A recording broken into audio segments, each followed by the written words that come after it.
Here are 10 App Store games below $5 with absolutely no ads or in-app purchases. Prices are in USD. Number 1, we have Incredible Mandy. I'm starting off this list with a new third-person puzzle adventure game. Originally released on PC and console, Incredible Mandy is now available on iOS. Sure, it's not the most polished game out there. The character movement controls are kind of awkward, but for the price on offer, it's not that bad. I'll give it a pass in grey. You get a nice minimalist visual presentation, puzzles are typically fun and intuitive, and the story about a brother and sister is quite compelling. There are 8 levels on offer, each filled with heaps of puzzles to solve. There are many boss fights to go through, and there are treasure chests to collect. The game supports controllers, and I highly suggest you use one, as it helps to move around and to solve the puzzles. Incredible Mandy is available on iPhone and iPad and costs only $2.99. Number 2 is Summer Catchers. Describing Summer Catchers in a single word is impossible. You see, the game mixes elements of racing, story, rhythm, and puzzles into one little package. Players have to help a young girl travel out of the cold and reach a place that is sunny and warm. To get there, you have to go out on trips and attempt to complete little side objectives, use power-ups, and avoid obstacles. A lot of patience is required to enjoy the game, as you'll keep failing over and over until you kind of get the groove and work out the mechanics. It's a game that is built around the element of failing, if that makes sense. Some people will go into it and get disappointed initially, however, they didn't give the game the time it deserves. Summer Catchers is available on all Apple platforms, iPhone, iPad, Apple TV, and Mac. The game also supports controllers. Number 3, we have Journey. I'm sure most of you are aware of this indie adventure game, but you might not know the App Store version is actually the cheapest place to pick it up. Plus, it boasts the possibility to run at high resolution graphics on new devices and supports controllers, advanced haptic vibration, and support for up to 120 FPS gameplay on iPad Pros. Not bad. If you've never played the game, basically you are traveling towards a big mountain in the distance. As you explore either alone or with another random player, you'll pass amazing landscapes, discover secrets, and grow your cape to soar longer distances. Journey is available on iPhone and iPad and costs $4.99. That's a steal considering it goes for $14.99 on Windows and PlayStation. Number 4 is Pocket City. If you're a fan of SimCity or City Skylines, this game is for you. Unlike many other free simulation games that are infested on mobile with microtransactions, this one removes all that for a cheap price and brings a modern and high quality experience. Players have the opportunity to build their own city as a new mayor.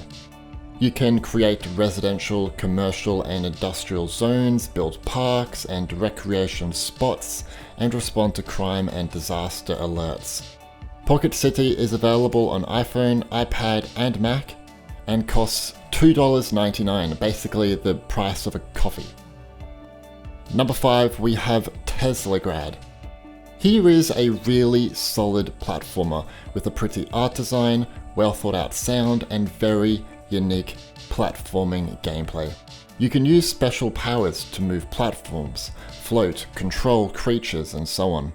The game has received many low reviews because of the controls. However, the majority of these people are playing with the touchscreen. Teslagrad needs to be played with the controller in order to move better and to use your powers with more precision. I really stress that. Teslagrad is available on iPhone, iPad, and Apple TV and costs $4.99. Number 6 is Song of Bloom. You'll never play something quite like Song of Bloom. It's hard for me to describe what this game even is. I'd say it's more of an interactive art piece than a game. As you play, you'll witness different visual elements from real video footage, claymation, stop motion, and 3D and 2D animation, and all of this is interactive. The game is actually telling an intense tale about the ups and downs of life, told through rapidly changing art styles. You have to tap, drag, or draw on screen to progress further through the story. It may be hard to understand what the heck you're meant to be doing initially, as the game doesn't really tell you how to play. Instead, exploring and testing is your friend here. Song of Bloom is available on iPhone and iPad and goes for $1.99. Number 7, we have Boris and the Dark Survival. Get out your flashlight and get ready to explore an abandoned cartoon studio. If you've played the previous games in the series, Mandy and the Ink Machine and Mandy in Nightmare Run, you'll really enjoy this new edition. Presented with a top-down perspective, the game almost retains the creepy atmosphere and soundtrack, but provides a more arcade tone, I would say. You play as Boris and must search for his supplies and try to avoid being caught by the Ink Demon. Boris and the Dark Survival is available on iPhone and iPad and will set you back the cost of a small lollipop, 99 cents. The game also supports controllers. Number 8 is To the Moon. Here we have a story-driven experience that follows two doctors. These doctors have gone backwards in time through a dying man's memories, with the goal of fulfilling his last wish artificially, which is to literally go to the moon. That's these doctors' job, giving people another chance to live before their last breath. To the Moon has no battle system really, and the game is only a few hours long. However, I guess you could say To the Moon plays out like a movie with great dialogue, 2D animation and cutscenes, and a well-designed soundtrack. It will make more sense when you play it yourself. While it's a fairly old game, it was only a few years ago that the remastered version was ported to iOS. To the Moon is available on iPhone, iPad, and Apple TV, and costs $4.99. The game also supports controllers. Number 9, we have AMON. Finding a good quality AR game on mobile is hard, in my opinion, because many developers haven't cracked how to use this technology to its best potential. AMON, on the other hand, is one of the best I've seen. It works by you moving around the real world and trying to connect ancient sculptures together. These are 3D scanned sculptures too that are from museums from around the world. The game is technically advanced using the latest features in ARKit. The game also uses binaural audio to help you solve the puzzles, but it's best if you have headphones on. And if you walk up to an object, your phone will vibrate or make a sound to indicate you've hit it. And you can actually, I don't know how to describe it, but you can interact with objects and move them around in real time. AMON is available on iPhone and iPad and will set you back just $1.99. Please note the game is currently not updated for the latest iPad Pro screens.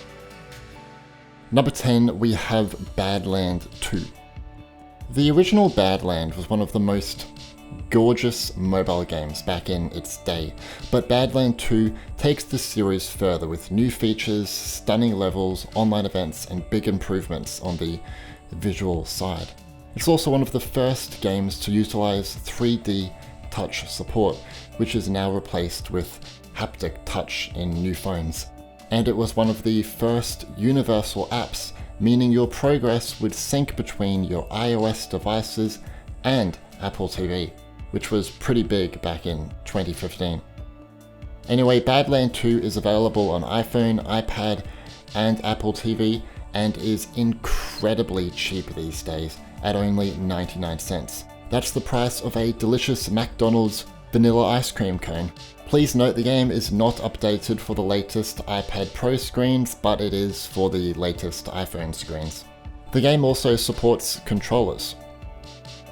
Here are 2 bonus games I want to talk about. Bright Memory is a fairly decent paid FPS game on the App Store. However, it is far too short for the price and feels a little more like a tech demo. It costs $3.99. Platformer Oddmar costs $4.99 on iPhone, iPad, and Apple TV. However, the Mac App Store version goes for $9.99, so I didn't put it on the list for that reason. What cheap games have you picked up on the App Store lately? Let me know in the comments. If you'd like, I could make a few follow-up videos on games under $10 or even $1. Anyway, leave a like if this video helped you out finding cheap games, and if you're new, definitely subscribe and click the notification bell. That way you won't miss out on future uploads.